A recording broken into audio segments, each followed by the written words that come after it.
Welcome everyone, मैं हूं उमेश शर्मा और एक बार फिर से सिंपल साइंस में आप सभी का स्वागत करता हूं। आज हम करने जा रहे हैं फिजिक्स क्लास 12 के सैम्पल पेपर के सॉल्यूशन का सेक्शन बी। सेक्शन ए हमारे चैनल पे अपलोड हो चुका है, जिसमें कि 16 क्वेश्चंस थे।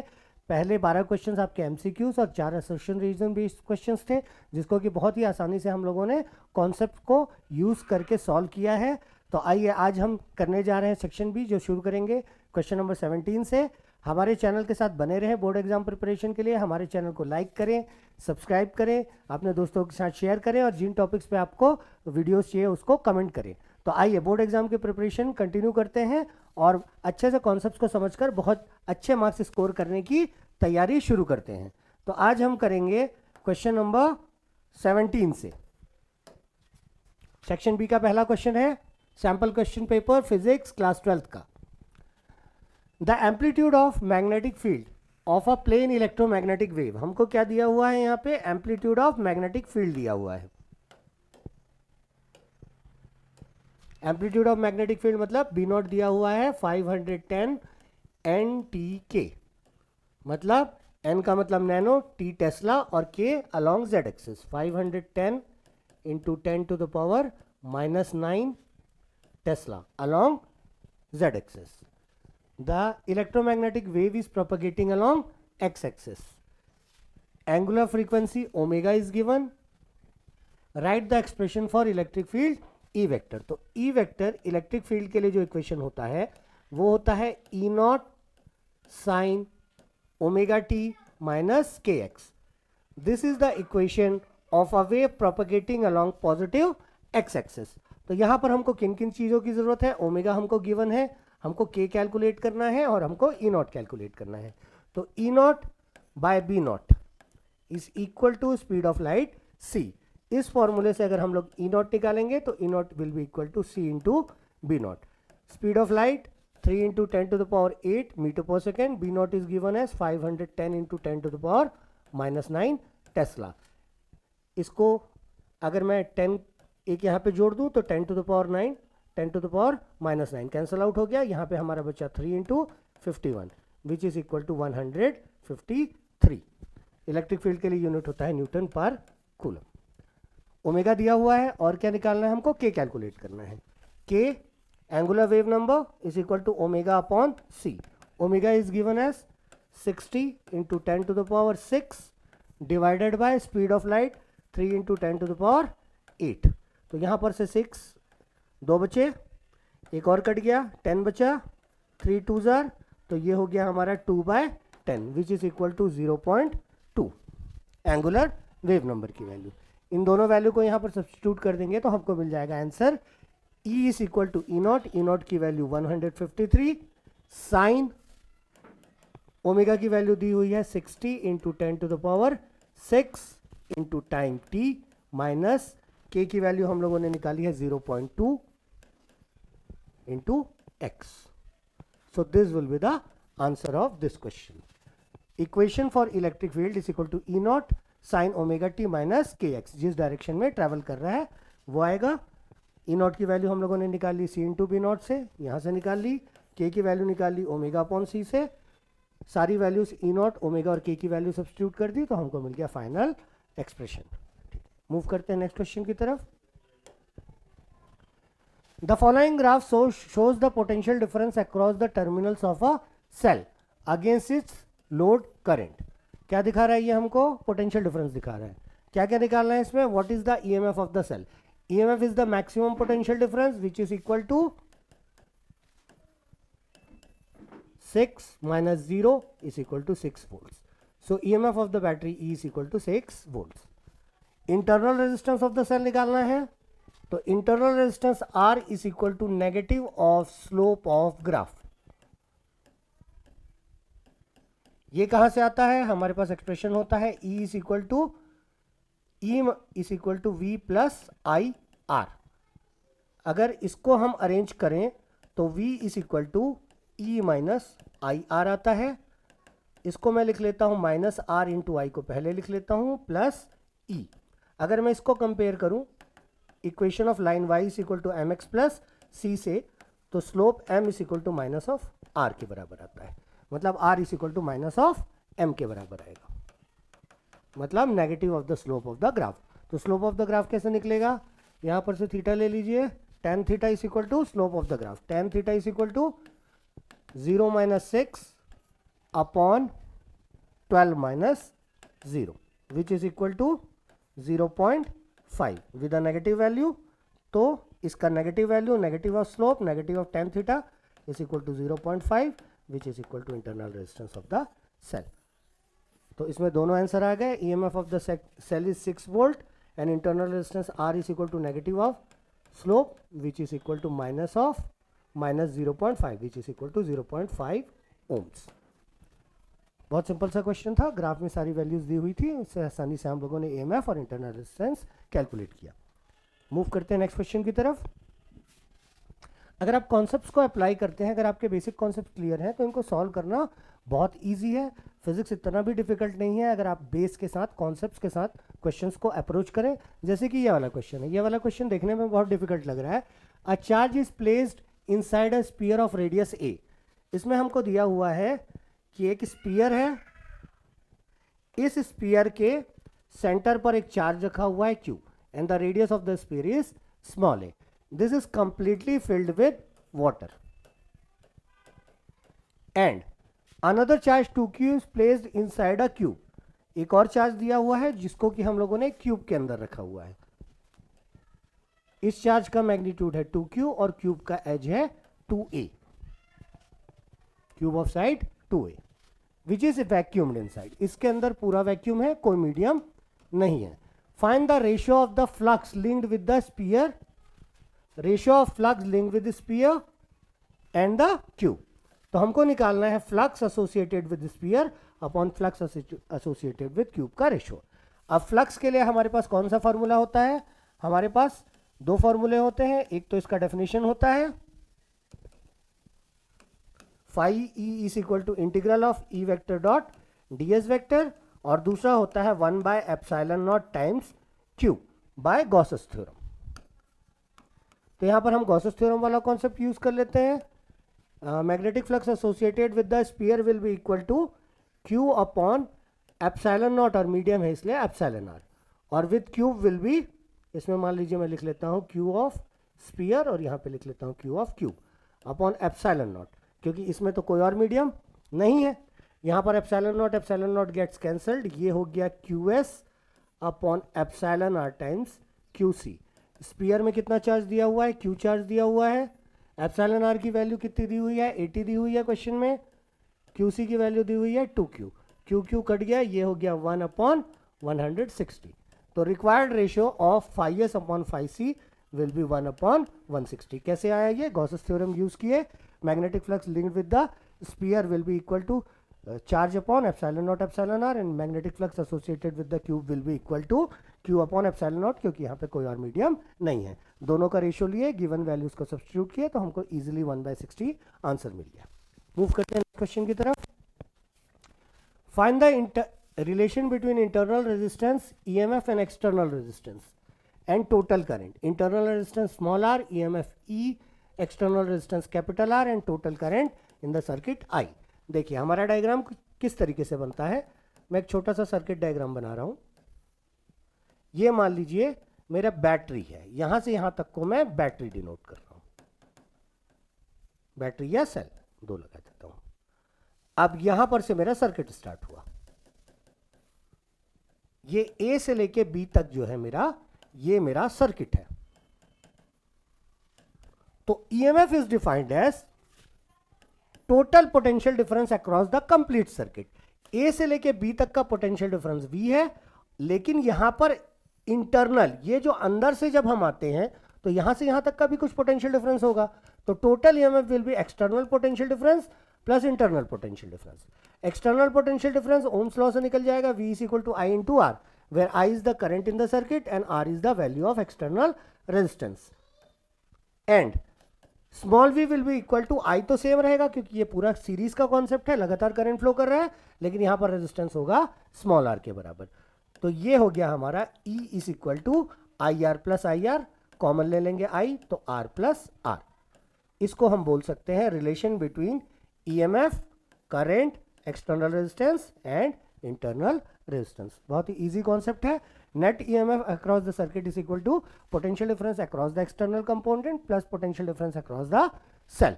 दोनों को सम कर देंगे तो टोटल ईएमएफ मिलेगा। Potential difference across the circuit Ohm's law से IR आता है और ओम्स लॉ ही लगाएंगे यहाँ पर, तो करंट सेम होगा, लेकिन यहाँ पर रेजिस्टेंस इंटरनल रेजिस्टेंस के बराबर है बैटरी के अंदर। यहाँ पर हो जाएगा IR is equal to small v। तो उससे हम लोगों ने फॉर्मूला डिराइव किया, E is equal to I into R plus small r. Move करते हैं नेक्स्ट क्वेश्चन की तरफ। Write an expression for magnetic force per unit length between two parallel thin current carrying wires. ये वाला concept आपका force between parallel currents का concept है 20 का फर्स्ट। तो इसके लिए हमारे पास फॉर्मूला क्या आता है? फॉर्मूला होता है force acting per unit length is equal to mu naught into I1 into I2 divided by 2 times d, where d is the distance between the currents, I1 and I2 is the current flowing in both the wires. अब क्या बोला है? hence define 1 ampere. यहां पर से हमको 1 ampere को define करने को बोला गया है। तो करंट की वैल्यू 1 एम्पियर कब आएगी? हमको इसमें कंडीशंस ले लेते हैं। Suppose I1 is equal to I2 is equal to I। हमको इसको I1 इंटू I2 जो I स्क्वायर होगा उसको 1 करना है। तो अगर मैं F by L is equal to 1 ले लूं या F by L is equal to mu naught के बराबर ले लूं, D इज इक्वल टू 1 ले लूं, इसको म्यू नॉट बाय 2 ले लूं,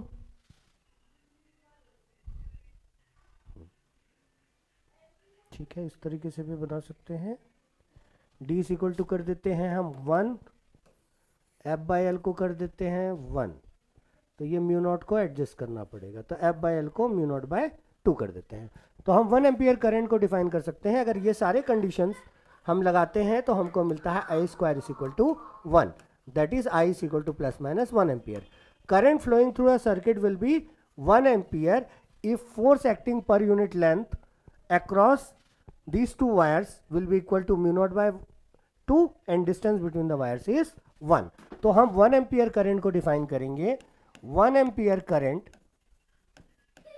is equal to force acting per unit length को म्यू बाई 2 करेंगे। एक बार फिर से इसको बना लेते हैं क्लियर करके। हमारे पास फॉर्मूला है F by L is equal to mu naught into I1 into I2 divided by 2 times D। तो if force acting per unit length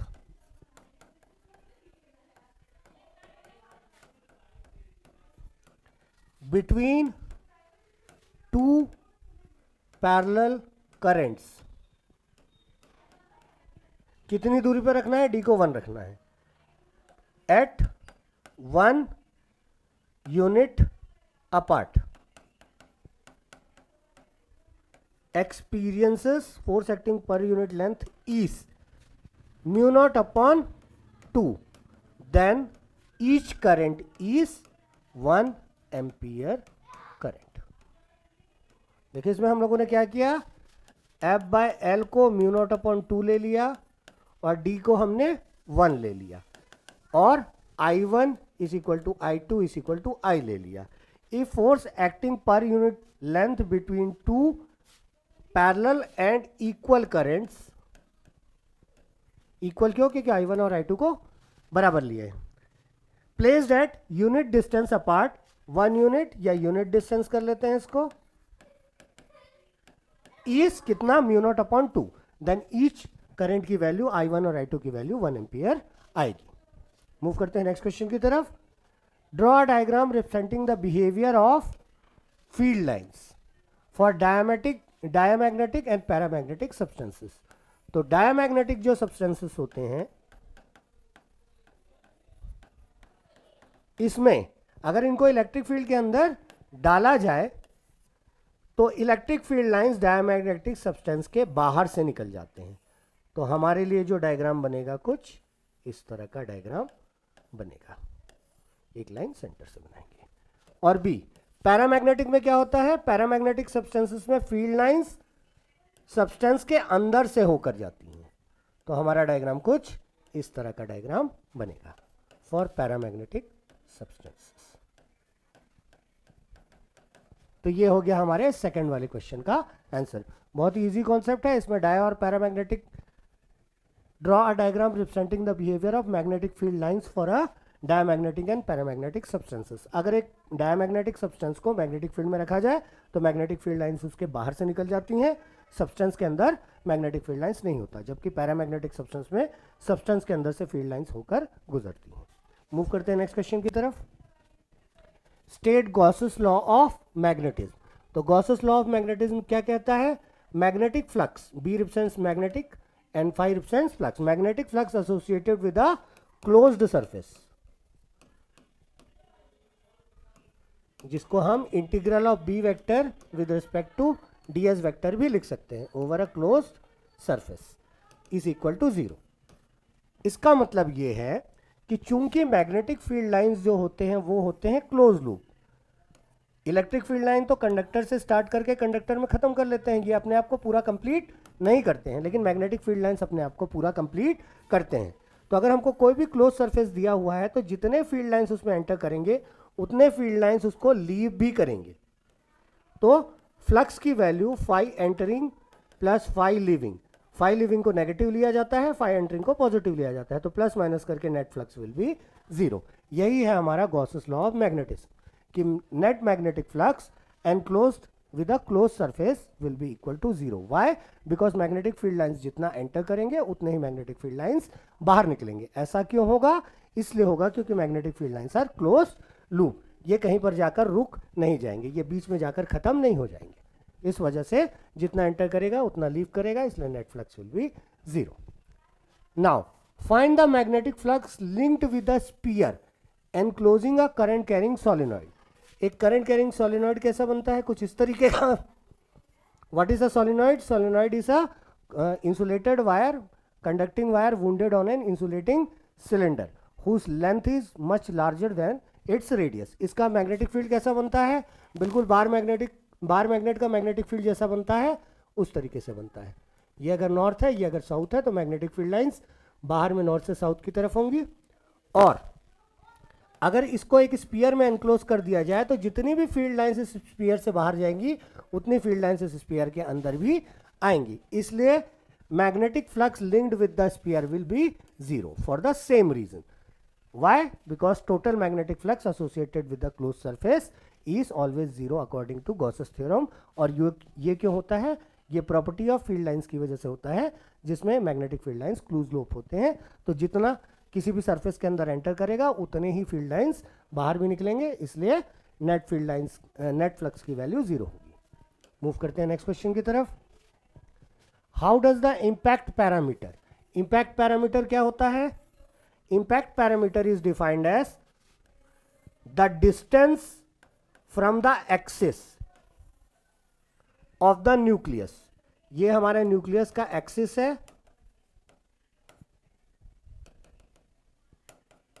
nucleus. ये स्टार्ट, पार्टिकल ने जब न्यूक्लियस की तरफ मूव करना स्टार्ट किया उस समय का वेलोसिटी प्रोफाइल है। तो the distance of the initial velocity profile of the alpha particle coming towards the nucleus with the axis of the nucleus is called as impact parameter b. तो impact parameter trajectory of alpha particle scattered को कैसे affect करता है? जितना छोटा impact parameter होगा उतना बड़ा स्कैटरिंग एंगल होगा।